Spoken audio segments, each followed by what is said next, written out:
केलेलं आहे आणि बाकीकडे नाही केलेलं. दुसरा बघा.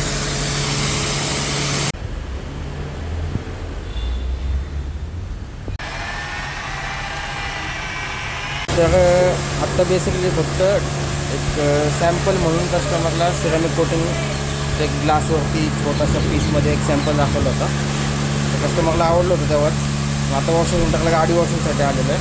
मी तुम्हाला दाखवतो ॲक्च्युअलमध्ये सिरामिक कोटिंगचं वर्क काय आहे.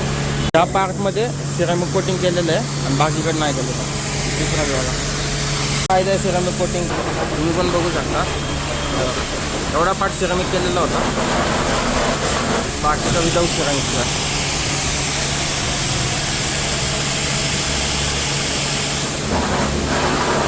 झालं, क्लिअर झालं. तर चांगल्या ठिकाणी करणं, कस्टमर मोस्टली तरी पैसे वाचवायला जातात की इथं स्वस्त भेटतं आहे, तिथं स्वस्तामध्ये भेटतं आहे. पण 2 रुपये जास्त जातात, पण चांगलं वर्क भेटतं, चांगली क्वालिटी भेटते. मेन तर त्याला महत्त्वाचं आहे. तर 8 वर्ष जुनी ग्रँड I10 आहे. तिला ग्लेजचा खूप इश्यू होता. मीन्स की समोरनं विजन आलं, लाईट आली की लाईट पूर्ण फाटत होती. तर दादांनी आपल्याला कॉन्टॅक्ट केला. दादांना विचारू गाडी झाली कशी. मी मकरंद दादांना माझ्या मित्रा थ्रू कॉन्टॅक्ट केला होता. रात्रीचा मला विंडशिल्डला लाईट पडल्यानंतर एवढा भयंकर त्रास व्हायचा, पण आज मी ग्लेसचं काम करून घेतलं दादांकडनं आणि सुपर क्वालिटीचं काम करून दिलेलं आहे दादांनी मला.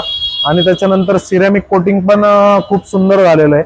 म्हणजे जी 8 वर्षापूर्वीची गाडी होती, जशी ग्लास होती, तशीच मला आज नवीन दिसते ती. मला तेवढा फरक दिलेला आहे. मी धन्यवाद मकरंद दादांना की मला खूप सुंदर काम करून दिलंय त्यांनी. थँक्यू.